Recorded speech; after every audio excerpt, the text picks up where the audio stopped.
JC Premier presents Life.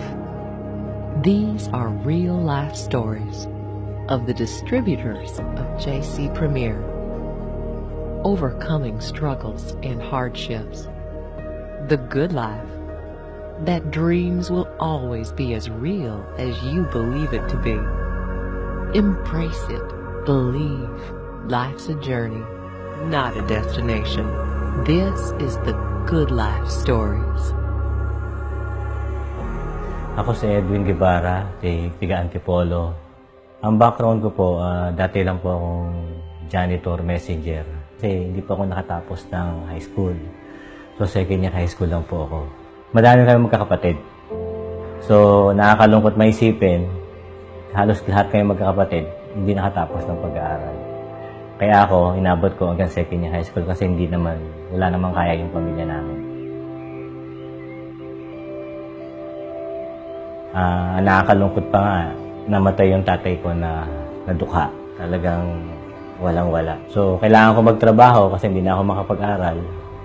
Nag-apply ako sa isang pabrika at tatanggap naman ako bilang janitor. So, janitor sa umaga, messenger naman sa hapon.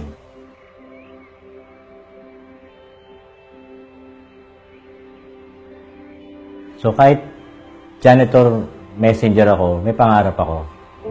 Tinanim ko sa sarili ko na ayoko matulad sa tatay ko.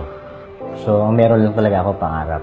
Pangarap ko imaman, pangarap ko magkaroon ng sariling sasakyan, pangarap ko magkaroon ng sariling bahay, pangarap ko makapunta ng ibang bansa. Yan yung mga pangarap ko eh.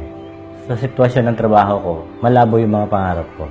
Pero patuloy ako nangarap kasi yun lang ang meron ako eh. Totoo lang, inggit na inggit nga ako sa mga nakatapos eh. Kasi ang tingin ko sa kanila, sila rin yung karapatan magkaroon ng magandang buhay.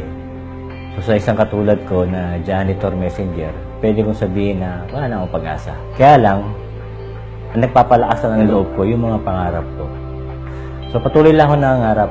Pagkagaling ko sa trabaho, ang ginagawa ko, sisimba ako sa baklaran. Pinagpipray ko lahat ng pangarap ko, iniiyak ko yun.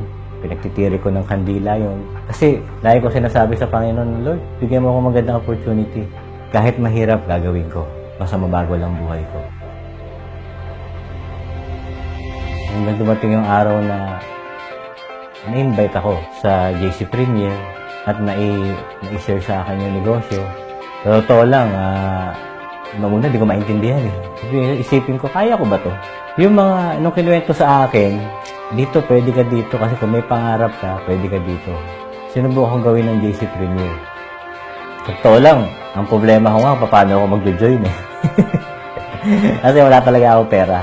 Kaya lang yung pakiramdam na naniniwala ako, doon sa nakita ko, lalo na yung resulta ng ibang tao na yumaman, nagkakotse, ang laki ng income, nabago buhay. Like kung sinasabi sa sarili ko, kung nagawa nila, siguro pwede ko rin magawa eh.